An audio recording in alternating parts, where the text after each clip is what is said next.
Hey, OVC and kids, how are you? It's Pastor Marcus. Hey, you probably guessed, but we videoed these recordings earlier in the week so we can get them to you on the weekend. You'll never guess what today is. It's Wednesday, April 1st. Hey, happy April Fool's Day. I hope you guys had a great time tricking your family. Well, this week, what we're going to be talking about is Dad, there's a bobcat on the fence. What? April Fools! Did not expect that. Okay, so this week that's coming and this weekend, it's a very, very special week. We're going to be talking about hope. Hey, Dad, and about catch. Oh.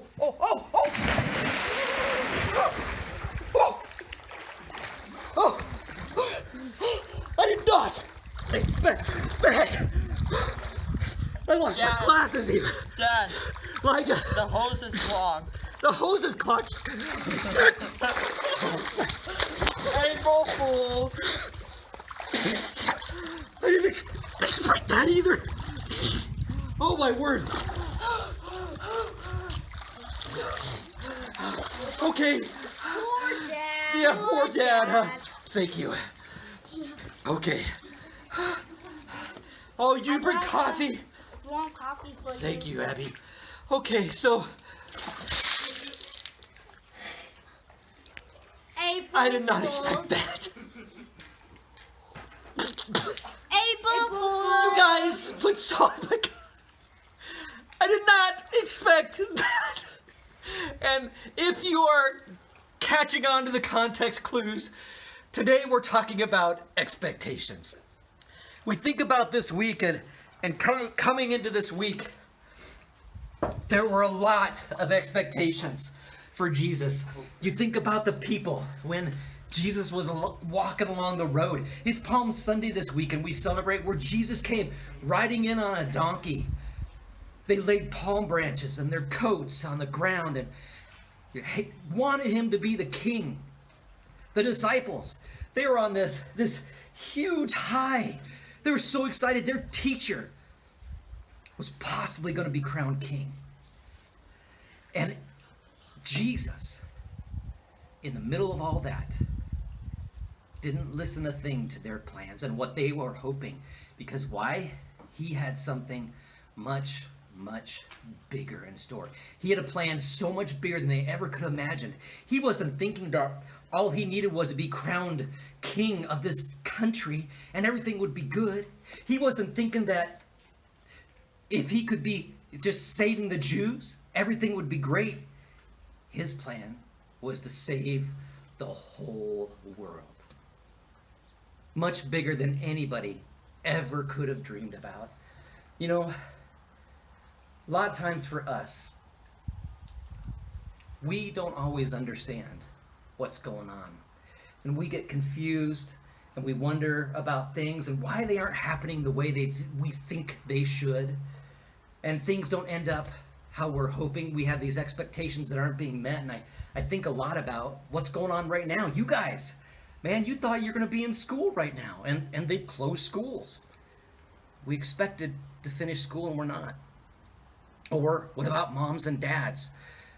We expected to keep working and going about our normal lives, and it's not happening, and that expectation is not met.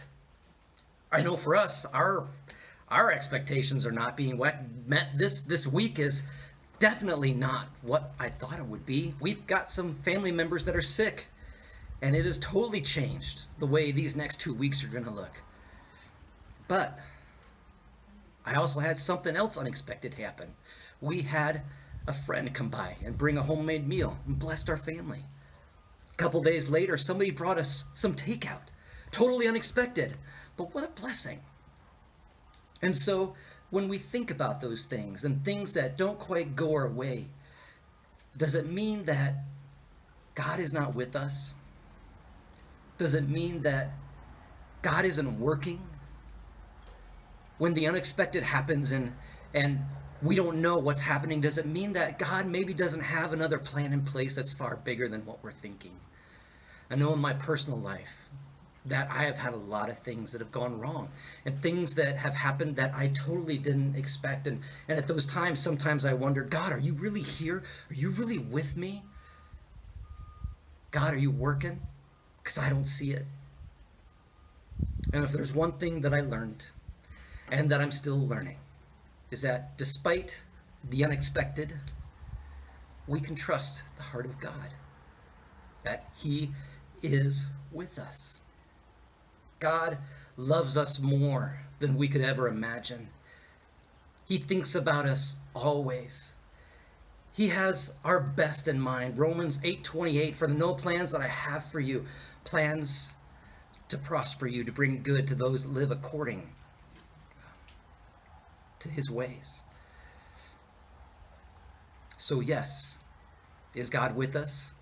He is. And life may not turn out the way we're thinking, but that's okay. God's working, and He's moving, and He's using us. And that's an awesome thing. I love object lessons. And I've got a little object lesson here. We'll see if it works. Sometimes science object lessons don't always do the same. So I've got two liquids here. What would you think would happen if I put the green in with the yellow? Turn dark? Let's find out. Yeah.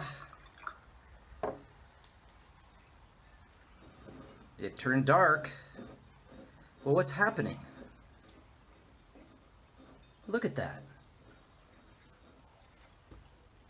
Did you expect that? Me neither. It's pretty cool, isn't it? I think that in spite of these unexpected things that happen, we can trust God's heart. He's got this. He loves us. One of my favorite verses is Proverbs chapter 3, verses 5 and 6. Trust in the Lord with all your heart and don't lean on what you know. Don't rely on what you know.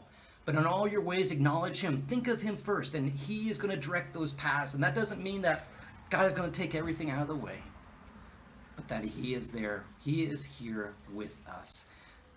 You can expect that in the midst of the unexpected.